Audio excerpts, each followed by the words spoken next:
Most parents think they're documenting abuse, but what they're actually doing is creating notes the court can't use. And that mistake can cost you everything. Because in custody cases, it's not enough for something to happen. You have to prove it in a way the court recognizes as reliable. Documentation is not about venting. It's not about journaling. And it's not about telling your side of the story. It's about creating a record that can hold up under legal scrutiny. That means it has to be clear, specific, and consistent over time. There is a difference between what happened to you and what you can prove happened. And the court only acts on one of those. A lot of parents make the same mistakes when they document. They write emotional summaries like, "He was abusive again today," or "She's completely out of control," or "This is getting worse and worse." The problem is, none of that is usable. Those are conclusions, not evidence. The court cannot act on how you feel about what happened.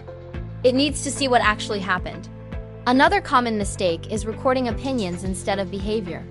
Things like, "He was clearly trying to manipulate the situation," or "She was being emotionally abusive." Those may be true, but they are still opinions, and opinions are easy to challenge in court. Another major issue is inconsistency. You document for a few days, then stop, then start again weeks later. That creates gaps, and gaps weaken credibility. From the court's perspective, it raises the question, if this is serious, why isn't it being documented consistently? If your documentation sounds like a story or reads like a journal, it's probably not helping you. Courts are looking for something very specific. They want to see dates, behavior, and impact. Not last week or recently, but specific dates and times. They want observable behavior, not interpretation, not labels. Just what actually happened. Instead of saying, "He was abusive," you would write, "Parent raised voice, spoke loudly within close proximity." And most importantly, they want to see the impact on the child, because the court is not focused on conflict between parents. It is focused on how that conflict affects the child. So instead of stopping at behavior, you include what happened next. For example, child began crying, refused to exit the vehicle, and remained distressed for approximately 20 minutes. Now you have something the court can actually evaluate. Here's what that looks like when it's done correctly. March 3rd, approximately 5:30 p.m. Parent raised voice during exchange. Child began crying, refused to exit vehicle, and required additional time to transition. That is clear, specific, and usable. But here's where most cases are actually won or lost.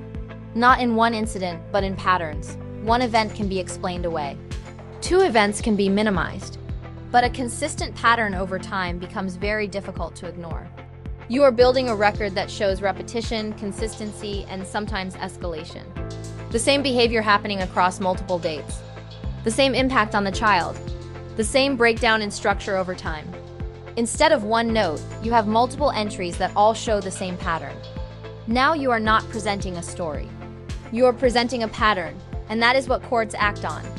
Strong documentation also connects to real-world evidence.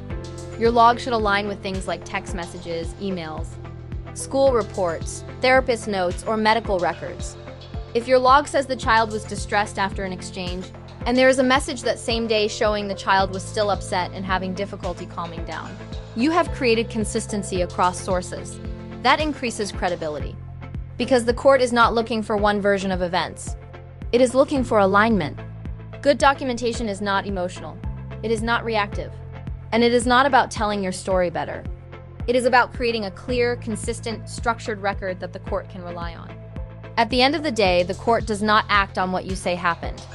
It acts on what you can show, consistently, over time.